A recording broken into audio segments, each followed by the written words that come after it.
Olá, estamos de volta. Agora a gente está com o Leonardo, grande Leonardo. Muito obrigado pela tua participação. Uma honra estar aqui Olá, contigo novamente, né, na segunda edição do SDF.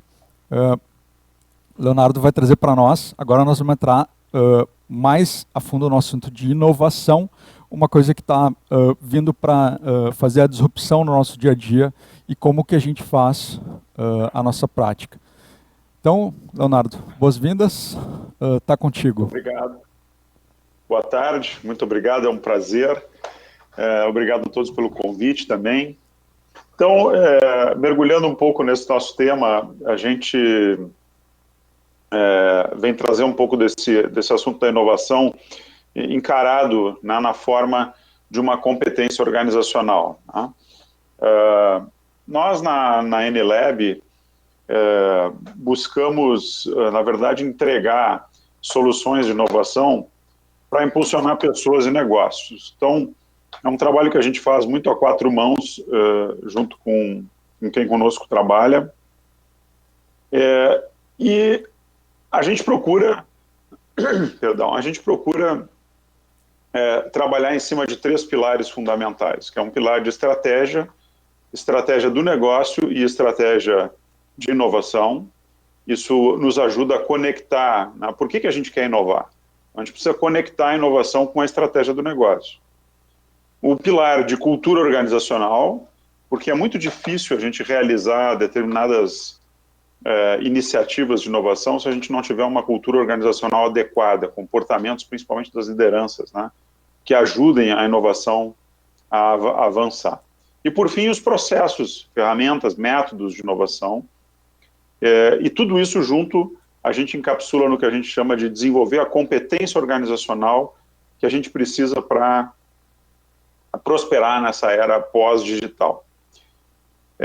Como é que a gente faz isso? A gente desenvolveu, na verdade, um portfólio de produtos baseado numa visão de gestão de mudança. Então, o que a gente propõe, né? A gente olha para a maior parte dos negócios ainda no Brasil, embora muitos já estejam avançando bastante nesse tema de inovação, ainda existe um grande número de negócios que, vamos dizer assim, opera de uma forma bastante tradicional. E por tradicional, o que a gente enxerga é um foco muito forte em eficiência, né? Eficiência de processos, eficiência de produção, de operação, onde a gente normalmente vai enxergar uma forma de organização da estrutura um pouco mais convencional, aquela estrutura hierárquica que a gente normalmente conhece nas organizações. A gente vai enxergar um foco em qualidade, em resultados de curto prazo, enfim. Isso é o que caracteriza, né, esse mundo que nos trouxe até aqui. A gente enxerga no futuro a necessidade de termos outras capacidades nas empresas, além das que a gente já tem hoje, né, com foco na eficiência. E isso basicamente se deve à velocidade de mudança. A gente está chegando num momento em que o mercado muda com uma velocidade muito rápida, e isso só tende a acelerar. Não é um momento transitório que nós estamos passando e que vai estabilizar em um novo patamar. Não, a gente está entrando numa curva de aceleração que não acaba mais. E a gente precisa desenvolver assim, a musculatura organizacional para saber lidar com esse tipo de ambiente. A gente faz isso através, então, dessa nossa metodologia, passando por produtos de conscientização, produtos que identificam a necessidade e, vamos dizer assim, constroem o desejo de mudança. Depois, produtos que se destinam à capacitação, ao aprendizado, para que a gente forme as equipes para a inovação. Depois, desenvolver as habilidades que a gente precisa, né? Colocar em prática isso e desenvolver as habilidades e reforçar continuamente essa mudança para que a gente não tenha a chance de retroagir.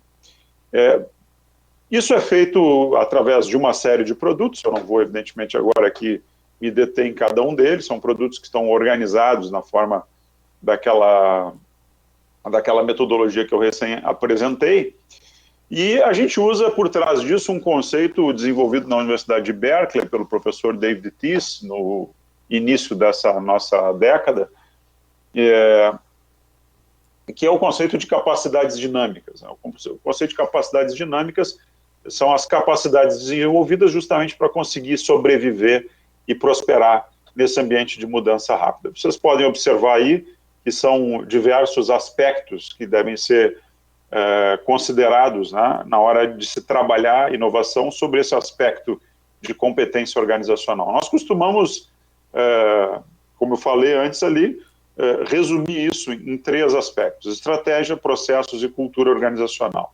A entrada nesse processo de mudança pode ser feita de diferentes maneiras. Usualmente a gente começa em negócios que ainda não estão num nível de maturidade mais elevado, por produtos de conscientização.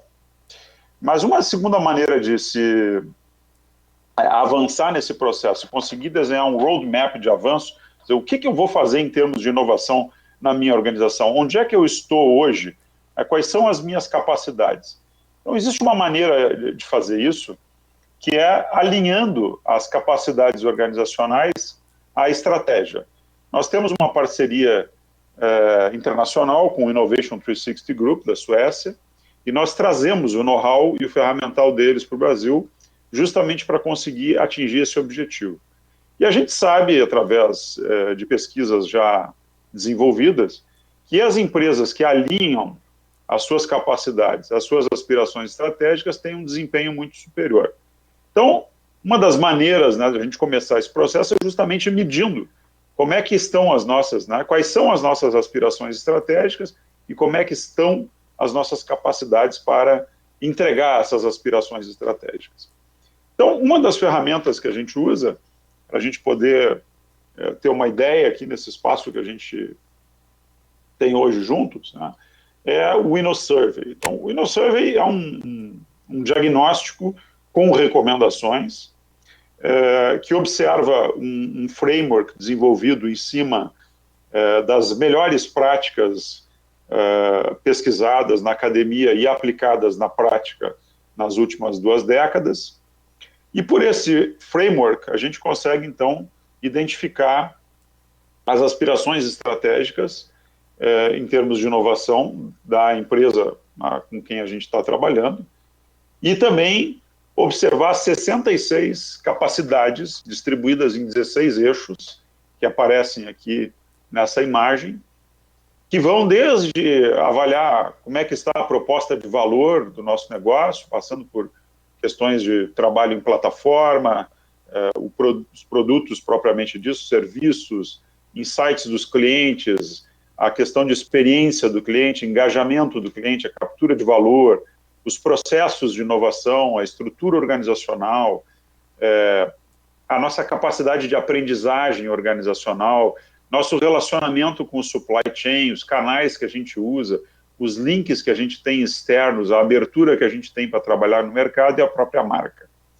Então, nesses 16 eixos, a gente consegue fazer uma avaliação e chegar a entender, né, como que estão os capabilities, né, as capacidades dessa empresa para entregar a estratégia que a gente pretende. Isso é feito num trabalho 360 graus, onde a gente captura informações de colaboradores, lideranças, clientes e fornecedores. Então, a gente consegue enxergar 360 graus e enxergar isso, inclusive, plotado aqui no gráfico, a gente já enxerga, né, os resultados dos diferentes públicos plotados. Mas, mais do que isso, a gente pode, com essa ferramenta, além de enxergar como é que nós estamos em relação ao framework, a gente consegue se comparar a benchmarks internacionais. Então, aqui no caso, a gente está mostrando o exemplo de uma empresa de varejo aqui do Brasil, onde nós vemos o resultado dela plotado em azul, no centro do gráfico, e em amarelo, na parte externa, à esquerda, estão os resultados da média das empresas de varejo, né, no caso aqui global. A gente pode fazer esse recorte por continente, pelo país, enfim, né, por tipo de indústria. Aqui a gente está vendo o varejo a nível global. Então, como é que a gente se compara? A gente está vendo aqui que essa empresa tem alguns vales aqui importantes, né, na questão de abertura, na questão de plataforma, na questão de experiência do cliente. Mas a gente também vê que, em raros pontos, ela está chegando na média das empresas, na média global das empresas. Já no gráfico da direita, o benchmark aqui é a camada de 25% mais inovadores. As empresas, os 25% mais inovadores do banco de dados, né, do InnoSurvey, que hoje é o maior banco de dados de práticas de inovação que a gente tem disponível no mundo. São mais de 5 mil empresas avaliadas em 105 países diferentes. Então, aqui a gente já começa a enxergar, né, a distância que existe. Se a gente quiser ser uma empresa realmente inovadora no mercado, principalmente global, há muito trabalho para realizar aí para frente. Isso pode ser, então, apresentado na forma de dashboards. Cada eixo daqueles que a gente enxergou ali atrás, ele é detalhado. Aparecem opções aqui de, inclusive, avaliar o desvio padrão em cada dimensão dessas. E a gente pode, então, chegar a dimensões de estratégia, podemos olhar como é que está o nosso perfil de liderança, o perfil dos times, o mapa da cultura, as capacidades todas que a gente enxergou, os processos de inovação, e até mesmo nos compararmos com as exigências da ISO 56000, né, através de uma avaliação de prontidão à ISO 56000, que já tem diversos critérios de inovação, e a gente consegue já enxergar, né, o InnoSurvey já é todo moldado para atender a ISO 56000, e a gente já pode enxergar como que a gente está ali em relação a ela. Por fim, esse processo ele é feito, né, através de um planejamento inicial que a gente faz com a empresa cliente, onde a gente vai conversar um pouco sobre as necessidades, a estrutura organizacional, como é que essa empresa está organizada. Depois, na sequência, nós vamos realizar o assessment propriamente dito, né? Isso é uma ferramenta, então, que dispara esse questionário para diversas pessoas, faz o controle e a coleta dos dados automaticamente. Na sequência, a gente vai fazer uma análise desses resultados.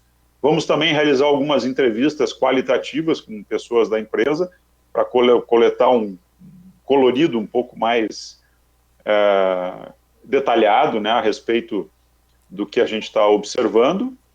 E isso vai ser entregue através de um workshop, né, para as lideranças da empresa, onde a gente vai mostrar não apenas os resultados do diagnóstico, mas também vamos apresentar recomendações, né, recomendações de avanço para que essa empresa possa prosseguir na sua jornada aí uma inovação.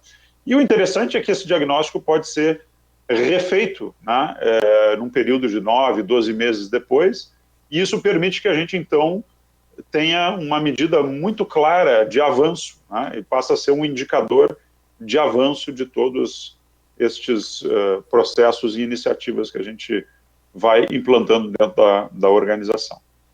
Então, era isso que eu tinha para colocar aí dentro desse nosso tempo, e fico à disposição para perguntas aí. Vou aproveitar para interromper aqui o compartilhamento. Joia, obrigado, Leonardo, pela tua participação. Vou tentar colocar aqui na tela o Eugênio, de novo, que vai ser o nosso comentarista, e fazer a aterrissagem aí do conteúdo que tu passou. Eugênio. Perfeito. Aí, grande Eugênio. De volta, Eugênio. Obrigado pela participação. Por nada, obrigado a todos. Na outra vez, assim, eu entrei meio no susto e não deu tempo de agradecer. Queria agradecer ao Conselho pelo convite, pela oportunidade de estar debatendo um tema tão fundamental para a nossa profissão, com uma pessoa com um histórico e com um histórico de entregas tão importante, né?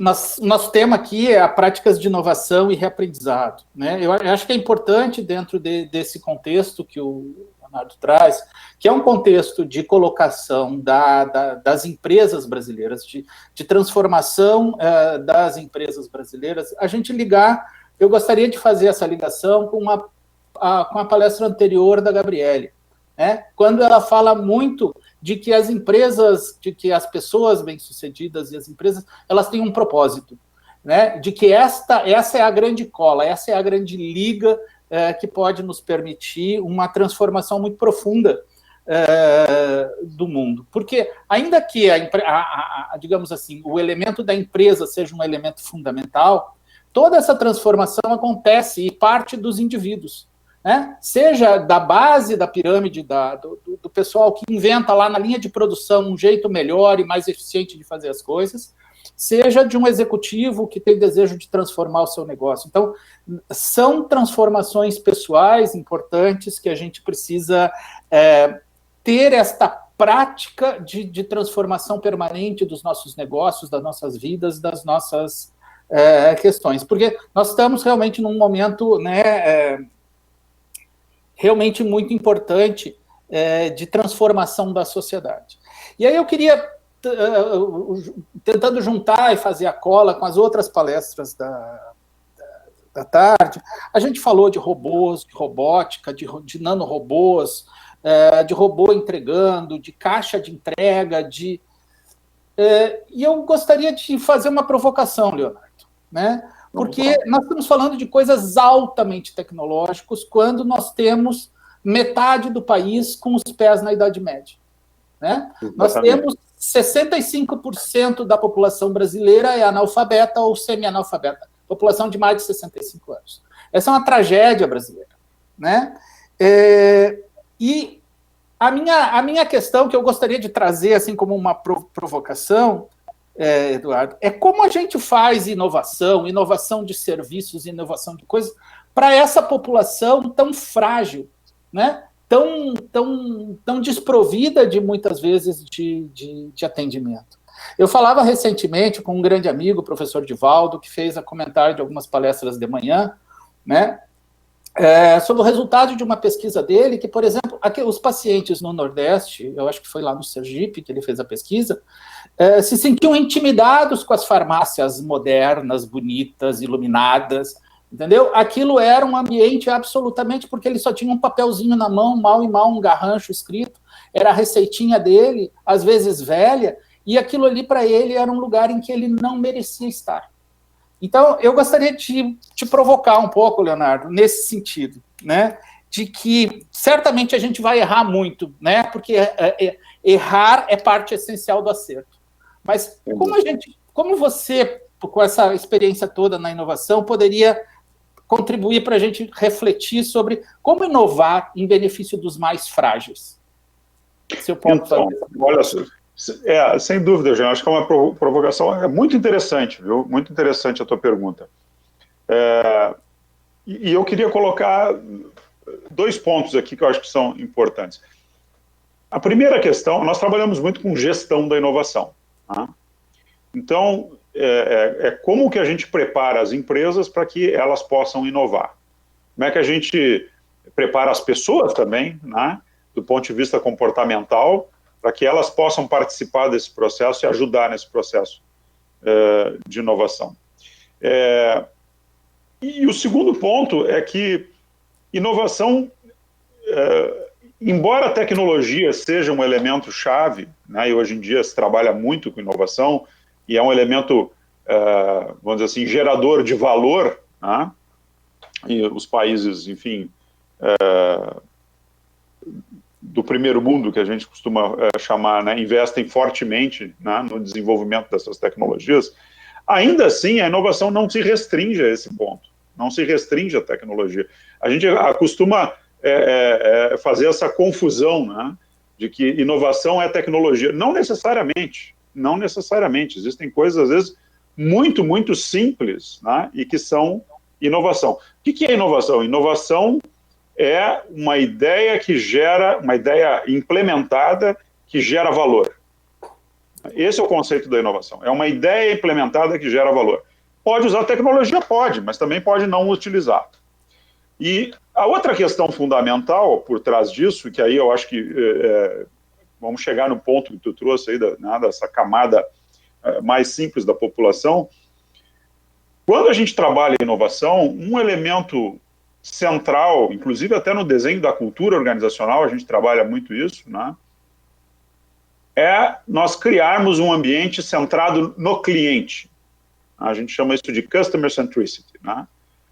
Nós precisamos fazer com que a inovação esteja centrada no cliente. Ora, estar centrado no cliente significa que nós vamos olhar de fora para dentro. Nós vamos olhar para o cliente, para as necessidades do cliente, para as condições do cliente, e nós vamos, então, fazer um caminho de volta para dentro da organização e construir soluções para atender esse cliente.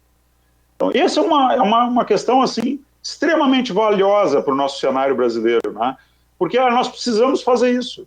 As empresas precisam olhar para esses nichos de mercado que elas querem atender e não é uma questão de definir, olha, vamos usar... o que a maior parte das empresas faz é isso, né? Elas acabam gerando, né, uma solução tecnológica fantástica que é de dentro para fora, né? Quer dizer, é uma ideia da empresa que foi empurrada para o mercado, ao passo de que nós deveríamos, de fato, ir até o cliente, observá-lo, não é nem perguntar para o cliente. Tá? Não é uma questão de perguntar para o cliente se ele quer ou não, se está certo ou não está, como ele gostaria. É uma questão mais antropológica, de olhar o cliente, né, observá-lo, perceber as suas necessidades, que às vezes até nem são, né, de fato identificadas, e aí então trazer isso de volta, né, e como é que eu atendo isso? Como é que eu gero uma solução para isso? E que às vezes são coisas absolutamente simples, né? Não precisa, em boa parte dos casos, utilizar tecnologia. São prosaicas, né? Isso que é o impressionante, que a gente pode ter benefícios exponenciais com soluções absolutamente prosaicas se a gente conseguir fazer esse caminho de fora para dentro. Era isso. Perfeito, era isso mesmo. Joia, quero agradecer, Leonardo, Eugênio, obrigado pela participação de vocês. O Eugênio fez conseguiu fazer, além de um comentário em cima da palestra do Leonardo, conseguindo fazer uma conexão com as outras atividades que a gente teve ao longo do dia. Obrigado, Eugênio, pela tua participação também, gente.